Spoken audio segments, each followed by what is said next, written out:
NFTs or non-fungible assets have been making waves in the investing world after digital artist Beeple recently sold his Everydays, the first 5,000 days artwork, for an eye-watering $69.3 million through a Christie's auction. There's no arguing that alternative investments, such as collectables like cars, antiques, autographs, and those long-lost letters penned by the rich and famous, have been around for a long time.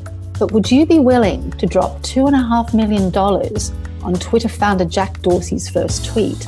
Or what about $400,000 on a piece of video art that lasts less than a minute? And let's not forget, we can already view these on the internet for free. But what exactly are NFTs? What makes them valuable? And are they an asset class worthy of our attention? Welcome to Pocket Full of Dirhams. I'm Felicity Glover, the personal finance editor at The National. Joining me today is NFT expert Devesh Mamtani, the chief market strategist at Century Financial in Dubai.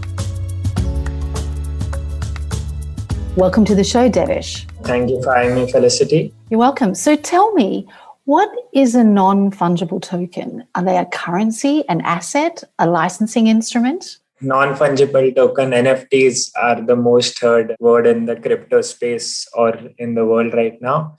NFTs are not currencies because currencies are fungible. So if I give you 100 dirhams, you could return me 10 notes of 10 dirhams each. So they are unique digital assets which are not mutually interchangeable. They are more like cards or collectables. If you have one, there's only one that's there. So that, I would say, is what a non-fungible token would be. Okay, but how did they evolve to where they are today? The first known is sometime back in 2015 when it happened. It's going hand in hand with all the developments in technology, especially in the crypto space. So Ethereum is one of them where we see a lot of NFTs or non-fungible tokens, as they are called, where it's just that extra piece of information on a crypto which makes it unique. So it started in 2015. Then it did not get a lot of prominence because at that time there was more buzz around ICOs, initial coin offerings. Then there were STO, security token offerings. And now is when we are seeing a rise or a lot of noise about NFTs. And I think CryptoKitties was one of the first ones on the Ethereum blockchain where we saw it actually kick off. And off late, it's gained a lot of traction. Yeah, absolutely. And I think the Christie sale of digital artist Beeple's Everyday's artwork, which sold for $69.3 million the other week, has really put NFTs in the spotlight. Do you think that we will see other massive prices paid for NFTs, or was this just an exception? So art imitates life, right? There have been paintings that have become expensive and then further more expensive. So with the current craze, we could definitely see a few more like this. A lot of activities happening around collectibles on NBA, baseball. Nike has come up with their own NFT. So I think we could see some other surprise on this one. If there's more surprises in store for us, how did they become, so valuable in the first place? So this is a combination of hype because the entire world wants to know what's going on in the crypto space, and cryptocurrencies are this buzzed and most spoken about word. And honestly, it's a lot of activities like these where there have been a tweet getting sold for 2.5 million. And the first people who are actually interested in this are the artist community, because this kind of saves intellectual property. So there's a lot of interest because of them. And that is why it's gaining more popularity. Okay. You mentioned the word hype, which reminds me of, all the hype, for example, that happened with GameStop, for example, which was led by the Reddit crowd. Is this all interconnected in some way? People are bored, they're looking for a little bit of excitement. So they're jumping in, to trading and now NFTs and things like that? I think you're bang on that because people have more time. There is more information available due to social media, internet. So, and when you hear about crazy numbers, I think the most surprised of the Christie auction the entire world was really surprised at what happened there. Even people at Christie were surprised. So they thought it would be 8 to 10 million. The last 20-30 minutes or it just go really high.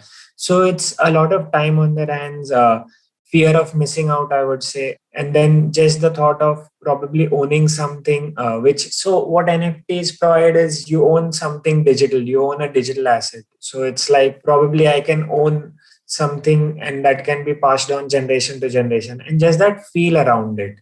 So I think all of that has led to this hype, and big numbers, obviously, big numbers have led to it. But just, these big numbers, why would people want to pay so much money for something that they can literally look at for free on the internet? It's not as though you can take it and hang it up in your house, or if it's a collectible car, put it in your garage, with all of your other collectible cars. Why would people want to, pay such huge amounts of money for them? I think it gives you the feeling of like owning the painting. It's like a Mona Lisa that you can hang and you can have replicas of it. And there's a fair argument that end of the day, it's a JPEG file. I could just copy and paste it and look at it. I think it's just that feeling of ownership and the fact that you can pass it across generations. It's that opportunity that people did not have. They just feel this time they have that opportunity. Here you get that certification that, yeah, I am the owner of this. So it's just the certificate aspect that's made it go ballistic. But what about the future of NFTs? Is it an asset class that's worthy of investor attention? The average Joe, should we be looking at these sorts of assets to invest in? NFTs, maybe not, but collectibles have always had some form of value in society. NFTs is just kind of taking it digital, and that is the USP that is connecting with users and the hype. So a combination of all of that makes it interesting to keep an eye out, and then probably know that it's a risk you're taking and be very cognizant of that, because there has been a lot of hype about many things over time and those have passed. So just being more cautious about it, and yeah, think of it as a collectible, and as long as it gives value of owning it, at least the sense of satisfaction. What about on the flip side? Can I create a digital piece of art or a meme, or even take, for example, my first tweet and sell it as an NFT? How would I do that? Or just the fact that I'm just an average person, I'm not famous, I'm not going to make any money on creating my own NFTs. So the interesting thing is, for an artist, it makes a lot of sense because there is popularity for an artist. But yeah, you can actually create your own piece of work. And there are 8 to 9 steps, very simple steps. You just need to create a wallet, probably add Ethereum in it, pay the fees of NFT, upload any artwork that you have made, then just create your NFT and you could sell it.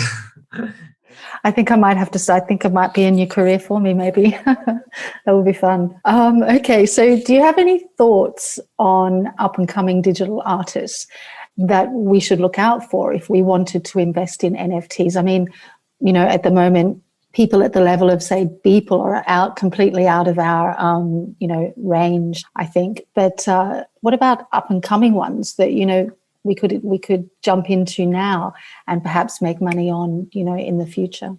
Even I'm looking for the next Beeple, to be honest. So, but I think there's a lot of activity. So someone made something called a Gucci Ghost, right? And that sold for $3,600. And simple NFTs, collectible NFTs, which are $500 last year, are roughly $7,000 this year. So probably you can look at something on the NBA collectibles and baseball collectibles, because sport collectibles always have this value and there'll always be users engaged to it. So I think that is the easier way to go. Okay, so maybe look at the sports arena rather than, say, digital pieces of artwork.